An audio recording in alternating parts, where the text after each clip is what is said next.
high when leaders of the two Cold War rival camps meet, unless something substantial is to come out of it.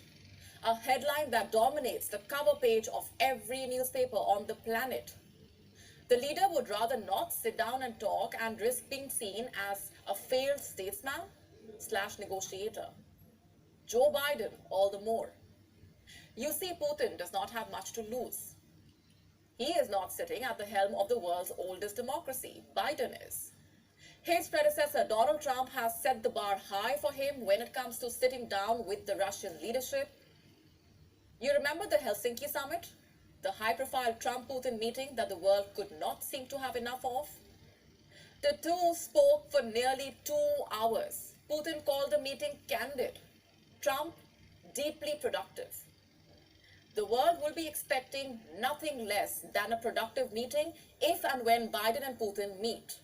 Deeply regrettable comments to a female guest at a reception at the palace.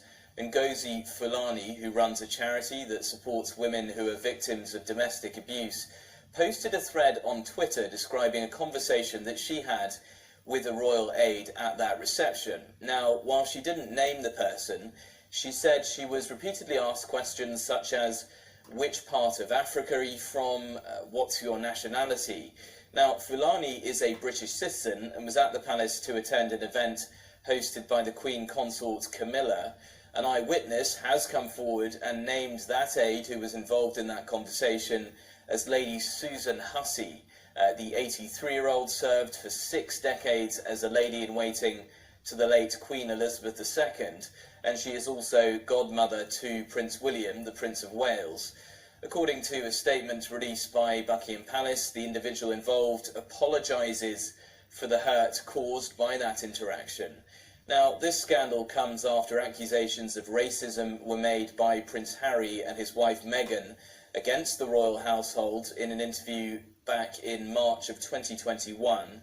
In that interview with the American host Oprah Winfrey, Meghan said that an unnamed royal had asked her how dark their son Archie's skin might be. At the time, Harry's older brother Prince William said, "We are very much not a racist family." The controversy also threatens to overshadow the first day of the Prince and Princess of Wales' visit to the United States, where they're expected to meet US President Joe Biden. Last week, King Charles also welcomed the South African President Cyril Ramaphosa to Buckingham Palace for a state banquet.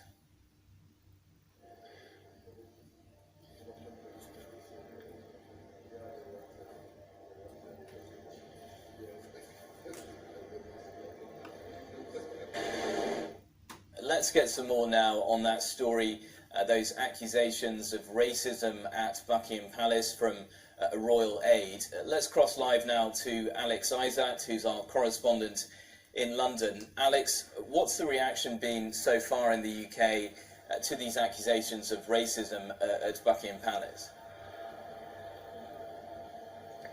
It does seem that there is quite a differentiation between some people who are suggesting it's because of Lady Hussey's age, that she's obviously likely to be saying these kind of comments, to others who say that it's institutional racism and this type of conversation shouldn't be happening in this day and age. Ultimately, the issue here is surrounding that conversation. The fact that the person that was attending was asked over and over again where they were from, despite saying that they were from Hackney and from London.